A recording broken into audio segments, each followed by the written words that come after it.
श्री हरिवंश महाराज जी। महाराज जी, दास आपका शरणागत है।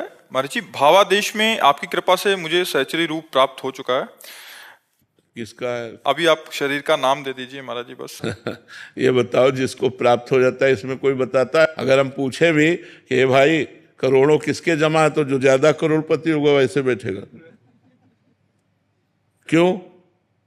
धन को गुप्त रखने की प्रवृत्ति होती है, और जो धनी नहीं होता है वही कहता है कि चाहे करोड़ों की बात हो, है नहीं ला 1 रुपया। ऐसे पहली गलती तुम्हारी कि तुमने अहंकार भरी बात कह दी। वो है नहीं, वो है नहीं।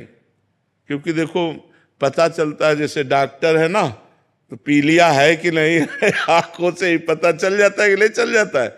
ऐसे अपने लोगों को पता चल जाता है।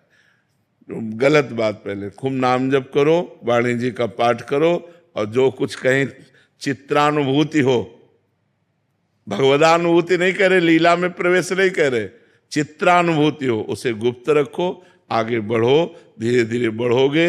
लीला गायन के प्रभाव से जब स्वरूप की प्राप्ति होगी तो जानते हो, तीनों देह का भार नष्ट हो जाएगा। ये कौन कह रहा है मुझे स्वरूप की प्राप्ति? अहंकार कह रहा है। ये अहंकार बोला, तुम समझ ही नहीं पा रहे हो ना। ये कह कौन रहा है? किससे कह रहे हो? प्राप्ति नहीं हुई है। अच्छा, ये भाव ऐसा आता है कि तो ये भाव आने से क्या होता है? बिल्कुल ठीक से चलो तो सही मार्ग में चल जाओगे, और अगर ठीक से नहीं चलोगे तो भटकते रहोगे। ठीक से चलो, दीन बनो, अपने को सबसे नीच समझो, और खूब भजन करो तो आगे बढ़ जाओगे। अगर हम सबको बताते फिरेंगे तो क्या होगा महाराज जी? अरबपति हूँ तो क्या होगा? चोर आ जाएंगे महाराज जी। कह के देखो, कह के देखो। जो पैंट में 10-20 रुपया डाले वो भी निकाल लिए जाएंगे। ऐसे थोड़ी माया बख्श देती। काम क्रोध लोभ पर विजय प्राप्त करना तुमने खिलवाड़ समझ लिया। पूरा जीवन हो गया फिर भी भजन की भूख है, और भगवान से प्रार्थना करता हूं कि हम पर कृपा करो जिससे हमारा भजन बन जाए।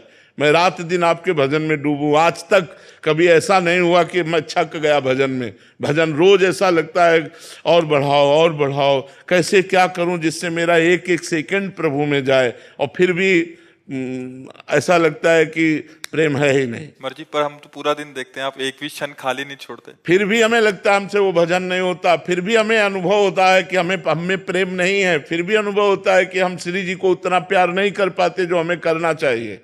ये सब कमियां ही कमियां हमारे अंदर हैं। अभी कुछ अभी सही मार्ग पे चलोगे, सही रूट पे चलोगे तो सही बात समझ में आ जाएगी, नहीं तो फिर नहीं समझ में आएगी।